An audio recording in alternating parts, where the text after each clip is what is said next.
Good morning, dear students. Welcome to SYH Guru. Please like and share our videos and subscribe our channel. 9వ తరగతి పాఠ్యపుస్తకంలోని 5వ పాఠం. మన పాఠం పేరు ఫుట్బాల్. ఫుట్బాల్ అనగా మన అందరికీ తెలిసిన విషయమే. ఇది ఒక ఆట పేరు. యాక్చువల్గా మనకు ఈ పాఠంలో ఈ ఆటకు సంబంధించిన కొంచెము జ్ఞానాన్ని, తర్వాత ఈ ఆటకు సంబంధించి మనము ఎలా ఆడాలి అనే విషయం గురించి కూడా చర్చించడం జరిగింది. ఈ పాఠం ఒక సంస్మరణ. సంస్మరణ అంటే అర్థమేమి? యథార్థ జీవితాన్ని గుర్తుకు తెచ్చుకుంటూ మనము చెప్పే వాటిని ఏమంటామంటే సంస్మరణ అంటాము. సంస్మరణ అనగా స్మృతీకరణ, అంటే గడిచిన విషయాలను మనము గుర్తించుకోవడం. అంటే ఈ సంస్మరణ అనేది ఎప్పుడు యథార్థ జీవితానికి ఆధారపడి ఉంటుంది. దీంట్లో ఎటువంటి ఊహ కానీ ఎటువంటి కల్పన కానీ ఈ విధానంలో చోటు ఉండదన్నమాట. సరే ఇక పేజ్ నెంబర్ 24లోని పారాగ్రాఫ్ను చూడండి. ఈ పేజ్ నెంబర్ 24లో పారాగ్రాఫ్ ఇచ్చాడు. చూడండి ఏం చెప్తున్నాడో సంస్మరణలో.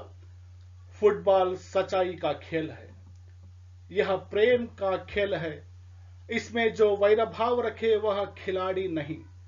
दो पक्ष हैं, एक जीतेगा और दूसरा हारेगा. इसमें नाराजगी या वैरभाव की क्या बात. इस बार हारोगे तो अगली बार जीतोगे. जीतने की कोशिश करो.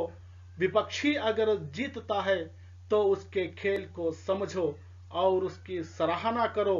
अपनी हार से भी सीखो और अपनी जीत से भी सीखो. ఏమంటున్నాడు చూడండి. फुटबॉल सच्चाई का खेल है, यह प्रेम का खेल है, इसमें जो वैरभाव रखे वह खिलाड़ी नहीं. दो पक्ष हैं, एक जीतेगा और दूसरा हारेगा. इसमें नाराजगी या वैरभाव की क्या बात. इस बार हारोगे तो अगली बार जीतोगे. जीतने की कोशिश करो. विपक्षी अगर जीतता है तो उसके खेल को समझो और उसकी सराहना करो. अपनी हार से भी सीखो और अपनी जीत से भी सीखो. మనము ఈ పారాగ్రాఫ్లోని కఠిన పదాలకు అర్థాలను గమనించినట్లయితే, సచాయి అంటే వాస్తవికత, ప్రేమ్ అంటే ప్రేమ, వైరభావ్ అంటే వైరభావన, ఖిలాడి అంటే ఆటగాడు, జీతనా అంటే గెలుచుట, హారనా అంటే ఓడిపోవుట, నారాజగి అంటే కోపము, అగలి బార్ అంటే నెక్స్ట్ టైం అని, కోషిష్ అనగా ప్రయత్నం,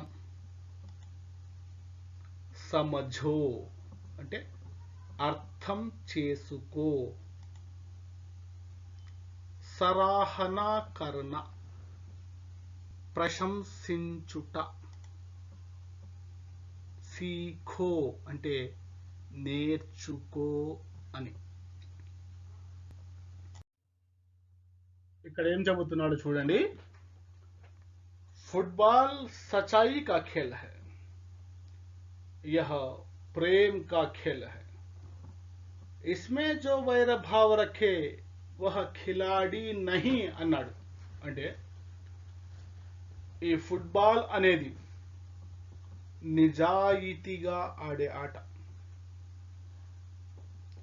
यह प्रेम का खेल है, ఇది ప్రేమతో ఆడే ఆట. ఇస్మే జో వైరభావ రఖే వహ ఖిలాడి నహీ. ఏం చెప్తున్నాడు?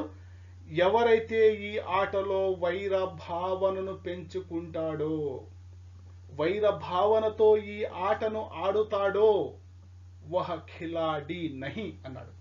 అంటే అతను ఆటగాడే కాదు అన్నాడు.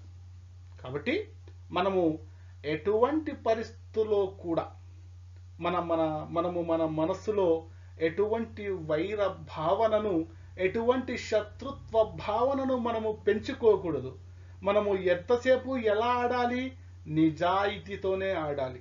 మనం గెలవడం ఇంపార్టెంటే, కానీ ఎలా ఆడాలి? నిజాయితీగా ఆడి గెలిచాలి. మనం ఆడేటప్పుడు ఆపోజిట్ టీం మెంబర్స్ పై కొట్లాటలు కానీ, శత్రుత్వ భావనను కానీ పెంచుకోకూడదు. ఈ ఆటను ఎలా ఆడాలి అంటున్నాడు? ఈ ఆట ప్రేమతో ఆడాలి అంటున్నాడు. చెబుతున్నాడు ఇక్కడ దో పక్ష హై. ఏదైనా గేమ్ కావచ్చు. ఇది ఫుట్బాల్లో, ఇది ముఖ్యంగా మనం ఫుట్బాల్ గురించి మాట్లాడుకుంటున్నాం కాబట్టి ఫుట్బాల్లో ఎన్ని టీమ్స్ ఉంటాయి? దో పక్ష అంటే ఒక గేమ్ జరుగుతుంటే దాంట్లో 2 టీమ్స్ ఉంటాయి, 2 జట్లు ఉంటాయి. అయితే ఇద్దరు కలిసి ఆడేటప్పుడు ఖచ్చితంగా ఏక్ జీతేగా ఔర్ దూసరా హరేగా.